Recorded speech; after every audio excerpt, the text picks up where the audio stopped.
Assalamualaikum warahmatullahi wabarakatuh. Perkenalkan, kami dari kelompok 4 yang beranggotakan saya sendiri, Nina Yuliana, dan teman saya Orsida Sekarsari. Di sini kami akan mempresentasikan konsep pembelajaran terpadu.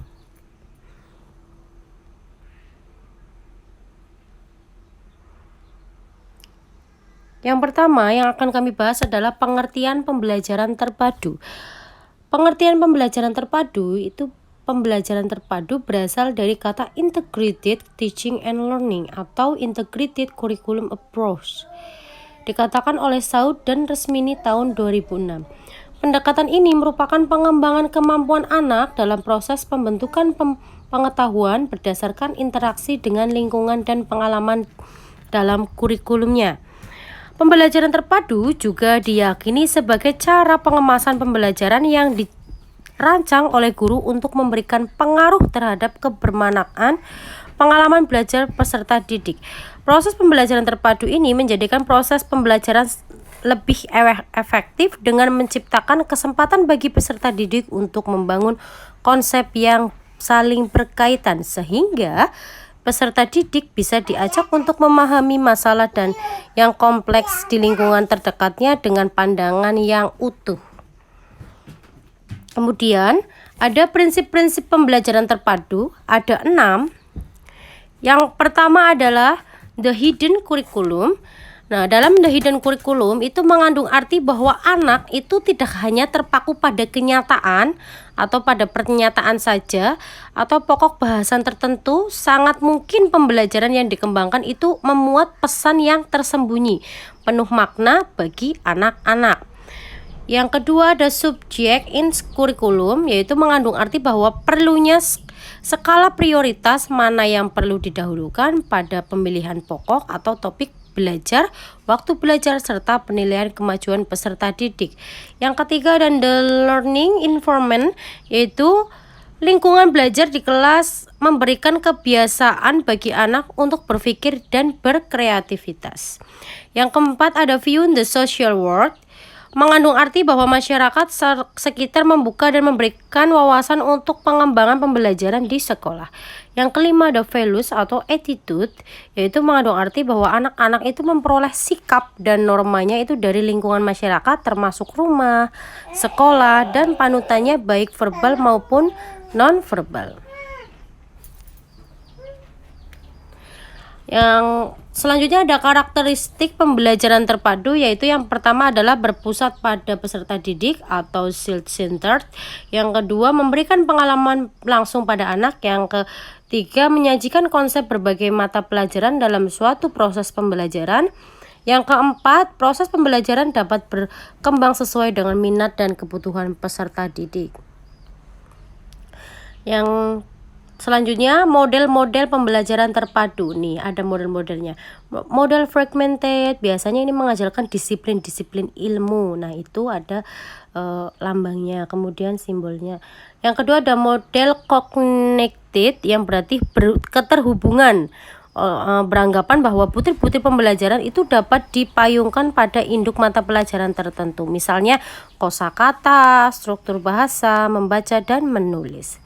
Yang ketiga ada model nested, itu merupakan pemanduan berbagai bentuk penguasaan konsep keterampilan melalui sebuah kegiatan pembelajaran. Yang keempat model sequenced, yang berarti model ini pemanduan topik-topik antar mata pelajaran yang berbeda secara paralel. Yang keenam, yang kelima ada model shared, yaitu berarti merupakan pemanduan pembelajaran akibat adanya overlapping atau konsep ide pada dua mata pelajaran atau lebih. Yang keenam model Webbed, ya berarti jaring laba-laba. Bentuknya seperti jaring laba-laba, ya berarti model Webbed artinya jaring laba-laba, yang berarti bertolak dari pendekatan tematik sebagai pemandu bahan dari kegiatan pembelajaran. Yang ketujuh model Threaded, model terpadu bergulir pada merupakan pendekatan pembelajaran yang ditempuh dengan cara mengembangkan gagasan pokok yang merupakan benang merah yang berasal dari konsep yang terdapat dalam berbagai disiplin disiplin ilmu. Kemudian yang ketujuh yang ke-8 ada model integrate, yaitu pemanduan sejumlah topik dari mata pelajaran yang berbeda tetapi esensinya itu sama dalam sebuah topik tertentu. Yang ke-9 ada model immersive, itu dirancang untuk membantu siswa dalam menyaring dan memadukan berbagai pengalaman atau pengetahuan dihubungkan dengan medan pemakainya. Yang ke-10 ada method networked, yaitu model pemanduan pembelajaran yang mengendalikan kemungkinan pengubahan konsepsi bentuk pemecahan masalah. Ada tahap-tahap pembelajaran tematik. Yang pertama adalah menentukan tema, yang kedua mengintegrasikan tema dengan kurikulum, yang ketiga lalu mendesain rencana pembelajaran, yang keempat melaksanakan aktivitas pembelajaran, dan yang kelima adalah hasil pembelajaran dapat berkembang. Prinsip dalam penyusunan pelaksanaan pembelajaran. Yang pertama adalah A. Memperhatikan perbedaan perilaku individu peserta didik. Yang B. Mendorong partisipasi aktif peserta didik. Yang C. Mengembangkan budaya membaca dan menulis. Yang D. Memberikan umpan balik dan tindak lanjut. Yang E. Keterkaitan dan keterpaduan. Yang F. Menerapkan teknologi informasi dan komunikasi. Nah, ini ada contoh peta konsep tema 1 kelas 4 pada materi Bahasa Indonesia dengan KD 3.1 dan 4.1. Keberagaman budaya bangsaku nih. Ini yang Bahasa Indonesia, kemudian yang PPKN, IPS.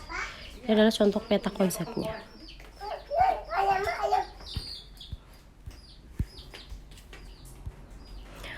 Jadi kesimpulannya adalah proses pembelajaran terpadu itu menjadikan proses pembelajaran itu lebih efektif dengan menciptakan kesempatan peserta didik untuk membangun yang saling berkaitan sehingga peserta didik mampu diajak untuk memahami masalah yang kompleks di lingkungan terdekatnya dengan pandangan yang utuh.